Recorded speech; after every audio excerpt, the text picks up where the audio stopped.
Good afternoon, everyone. This is Mickey Baines with Fourth Dimension Partners. It's been a while since we've done a video blog.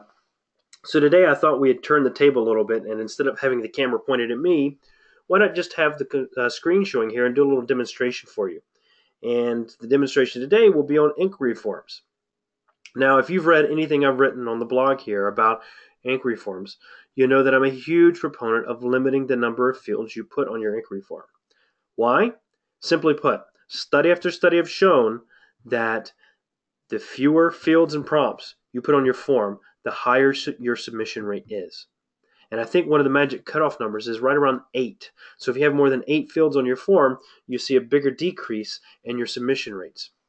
And that's a hard threshold to meet, especially in higher education. In our secret shopper study, every year that we do, we find that the average number of inquiry forms may be somewhere between 12 and 14, depending upon grad, undergrad, those types of scenarios. But I think last year the number was 13.3 or something like that. So we know that we're asking more questions than is generally recommended on forms.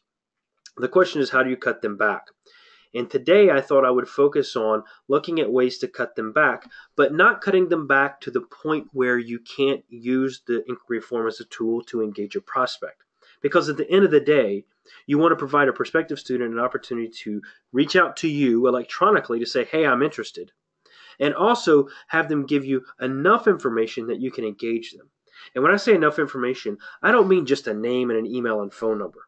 I want to find other ways to get information from a prospect that really helps direct and fine-tune the information that we are sharing with prospects. So I'm going to start here by looking inside my CRM. I use HubSpot as my CRM for the company. I know several other colleges and universities use this as well. I find it to be a very easy tool. So I'm going to create a form here, and this will we'll call this your sample request info form. And as HubSpot does, it starts with these first 3 fields right up front, and then you can add and customize from there. So first name and last name, I'm actually going to click these asterisks, and what that does is just make these fields required. Email is a field that's always required in HubSpot, and so I'm going to go and I might want to add another field here. I'm going to actually add mobile phone number. Now I know some of you like to have phone number on there, and some of you don't call. If you don't call and you know you're not going to call, then don't ask for a phone number. But I'm going to ask for a mobile phone number specifically rather than just phone number. And the reason I do that is I want to be able to text schools or text prospects. And more schools we find every year are looking to text. So we're going to add this. I am not, however, going to make this a required field. Why want to make this required? If I'm not going to call someone, then I'm not going to require the field. Requiring a phone number field decreases your submission rate. We know that. But I am going to add another field here, and this is an important field to know because almost every state now requires you to collect an opt-in for texting prospects. And then I'm going to go back to this field, and I'm going to create a dependency. And what I'm going to do here on this mobile phone number field is say if my mobile phone number field is not empty, which means if someone gives me a phone number, then show this opt-in. Now, I am going to make the opt-in required, and let me just reiterate what this is doing. If someone gives me a phone number, then this opt-in field will just magically appear on the form. If they don't give me a phone number, they will not get the question to opt in. All right? And once they do give me a phone number, I am going to then require that they opt in, or they can say no at that point, but at least they're telling me whether or not I can text. Now, I could stop there, but that gives me 4, maybe 5 questions on a field. I can't really do anything in terms of recruiting a student at that point. If Tom Smith fills out the form, all I know is that it's Tom Smith and his email address and maybe a mobile phone number. All right, that's all I have. I want to be able to get a different field in there that gives me context, that helps me recruit. So I'm actually going to use a question that I have just begun using, and it's called, which information is most important to you? And I've seen similar questions like this in the past. But what I'm asking here, I'm going to make this a required field. What information is most important for you? And then I'm giving them some options. And this is a multi-select field, which means they can select any or all of these. Here's your first one. When can I get started? Now this one to me is probably the most important of the ones I have listed. You may or may not call your prospects that inquire. And generally speaking, I like to call them with caveats. And that's a different story for a different time. But I would want to call this prospect.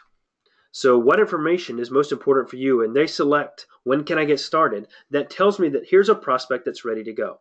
So if Tom fills this out, I might be able to reach out to him and say, Tom, I saw you fill out the form and that you're looking to get started relatively soon.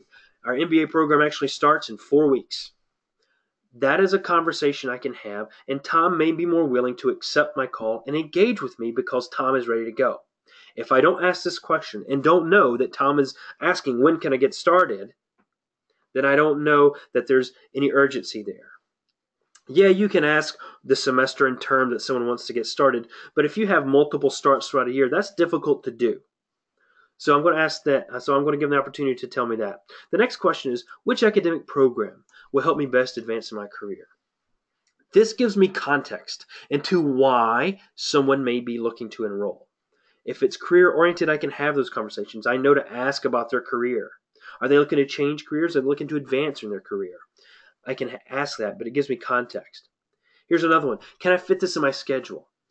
When I run an adult program, this is one of the obstacles or the hurdles that would hold back a lot of students. They were always nervous if they could fit the class time, whether it's online or face-to-face, and the homework time into all the other activities that they have going on in their lives. But now I know that that's a concern for them, and I can begin addressing it. How much will this cost me? Now, honestly, and I know that there will be very few people to fill this form out and not include that question. But give them the opportunity to go ahead and ask it. If you're going to give them this question, which information is most important for you, and you don't give them cost, you're avoiding the elephant in the room. Because it is the elephant in the room. 9 out of 10 prospects care about this. And while you have tuition listed on your site, it doesn't necessarily give them the big picture about how much your education is going to cost them overall. So let them give them the opportunity to ask. The next one, how do online courses work? You might be working with a student who hasn't been to school in 20 years. They know about online education, but they don't really know about online education, and they want to know. Let them ask it. And once you ask a question like this and you let someone select these options, you can then use that to help select the follow-up communication they get, whether it's manual or automated communication. If they select how do online courses work, for example, I might have a series of emails that go and talk about how online education is done.